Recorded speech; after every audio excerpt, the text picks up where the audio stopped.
Well, it seems that your journey has ended. Very sorry about that. It was always going to end this way, of course. If it weren't by me, it would have just been by some other, terrible thing. Just, you could not imagine how terrible it would be. Just, I get scared thinking about it. I'm glad it's not me. It reminds me of a time I was speaking to my good friend Orville. We were sitting on a park bench watching the pigeons. I was on the left, he was on the... Oh, wait, was I on the right or left? Anyways, it doesn't matter. We were sitting on there watching the pigeons. And I said to Orville, "Friend, those birds are frozen." And he kind of looked at me like I'd lost my mind. But I reminded him that it was winter, and often birds will sit in a tree until they freeze. And then they sort of fall to the ground until the sun warms up and they can, move around again. So I said to Orville, "You might as well save those breadcrumbs until the birds thaw, because they can't very well enjoy them in the condition they're in." To which he asked what I meant, and asking what condition the crumbs should be in before he threw them to the birds, assuming that I meant the birds couldn't enjoy the breadcrumbs in the condition that the crumbs were in, when in fact I had meant the birds could not enjoy them in the condition that the birds were in, considering that the birds were frozen. So he took a moment and then threw his last handful onto the ground. I said to him, "Orville, why did you throw the breadcrumbs to the birds when I just told you they're frozen?" To which he responded, "The breadcrumbs are not frozen." Again, misunderstanding my words. I didn't mean to say that the breadcrumbs were frozen when I said I told you they're frozen. I'd been referring to the birds. In hindsight, what I should have said was, and this would make perfect sense, "Why did you throw the breadcrumbs to the birds when the birds are frozen?"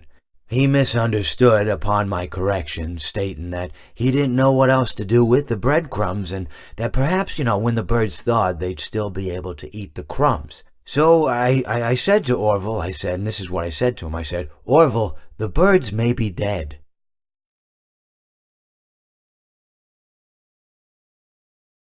It seems that you have met your end. What a pity.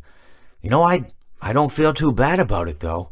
After all, if it weren't me, it would have just been one of the others, I guess.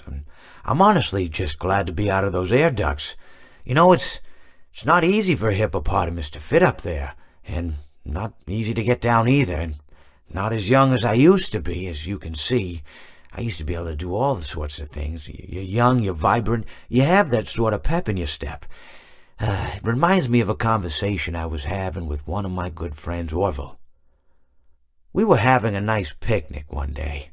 I believe it was summer. No, perhaps it was it the fall? Yes, it was the fall, because the leaves had turned already. But I said to Orville, I says, "Orville, I have a story to tell you." And Orville looked at me, kind of odd, and said, "What's it about?" I said to him, "Not every story has to be about something, Orville. Sometimes a person just wants to talk. Why does everything have to be a story?" I said to him. He just looked at me and he said, "Well, you said you had a story." And, he was quite right. I did, in fact. I told him I had a story.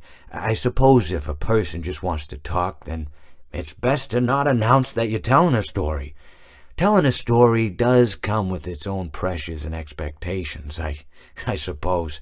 After all, if you're just talking to a friend, and there's no more expectations than if you were talking into the wind. Words by themselves aren't expected to carry, aren't expected to stick. But if you announce you're telling a story, well then, there'd better be a point to it all, No one wants to sit and listen to someone ramble on and on and on with absolutely no end in sight. So, it's good to be mindful that when you tell someone that you're about to tell a story, that you have something to say. Telling someone that you're going to tell them a story is tantamount to asking them to stop what they're doing and pay attention. You're basically saying, hey, buddy, stop everything. Stop what you're thinking. I have a solution to everything. And, well, I didn't really have any story to tell. In hindsight, I probably just misspoke when I said that I had a story. I think it would have just been better to tell Orville that I wanted to tell him something rather than tell him that I had a story. But even then, it might have put too much importance on the whole thing. Either way, it was quite a nice day.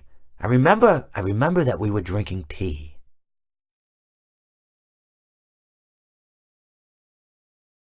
My friend, you have met a terrible, terrible demise. But, I don't feel too bad about it.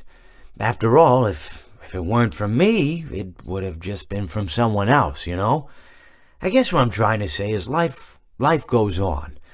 Well, for everyone else, life goes on, not for you. You're dead. But that's neither here nor there. It reminds me of one summer day in the park. I was having just a delightful picnic with my good friend Orville. And I said to him, Orville, I have a story. And he said to me, what's the significance of the story? And I said to him, Orville, not every story has to have significance, Sometimes, sometimes a story is just a story. If you try to read into every little thing and find meaning in everything anyone says, you'll just drive yourself crazy. I had a friend do it once.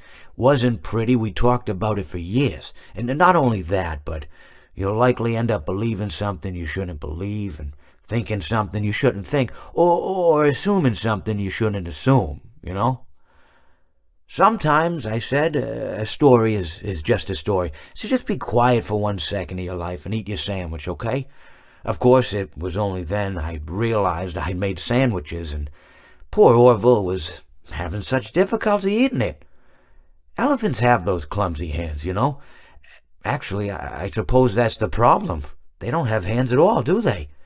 They're all feet. I couldn't imagine someone asking me to eat a sandwich with my feet. Now, if I recall correctly, there was a bakery nearby. I said to him, Orville, let me go get you some rye bread. Now, I'm unsure if elephants enjoy rye bread, but I assure you that Orville does. Now, this was on a Tuesday, which was good because rye bread was always fresh on Tuesday. They made sourdough bread on Monday and threw it out Wednesday, or rather, they sold it at a discount for people wanting to feed the ducks, and then probably at the end of the day, finally, they threw it all out. I don't recall. I do remember a man who would bring his son to the bakery every Wednesday and then go feed the ducks. He would buy all of the sourdough bread. Of course, you're not supposed to feed the ducks sourdough bread at all. It swells up in their stomach and then they all die. At least that's what I've heard. I never saw any ducks die myself, but I did notice a substantial decrease in the duck population over the course of a few years. I just never thought to stop the man and tell him that he was killing the ducks by feeding them sourdough bread. And if you want my opinion on the matter, and I told Orville this as well, if you want to feed ducks, or birds, or any kind for that matter, it's best to buy seed. I mean, when you think about it, breads of any sort don't occur in nature. They don't grow on trees or spring up from the bushes. I don't think birds know what to do with bread. What was I saying? Oh, yes. So I bought Orville some rye bread. What a fine day it was.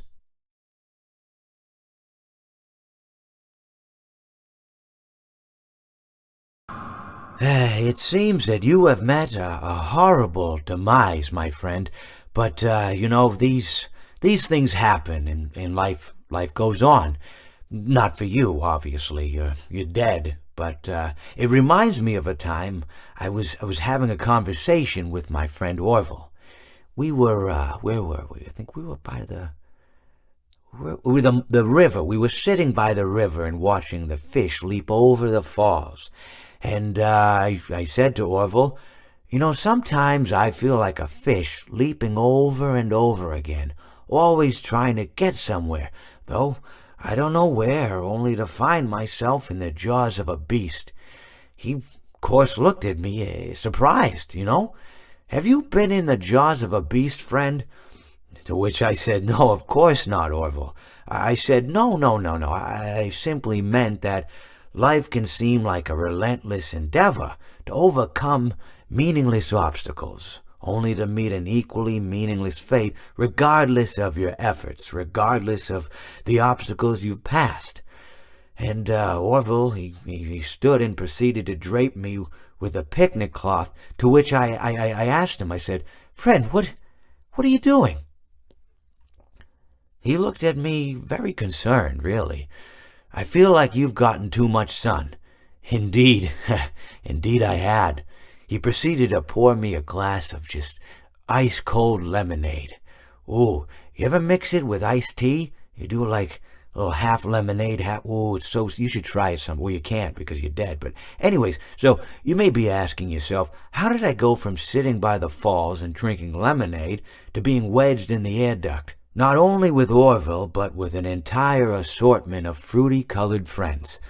Well, there's really no good answer to that, but perhaps I met a demise of my own at some point, and this is my afterlife or my dream, whatever it might mean. I honestly don't know. Or maybe it doesn't mean anything at all. Maybe it doesn't mean anything at all.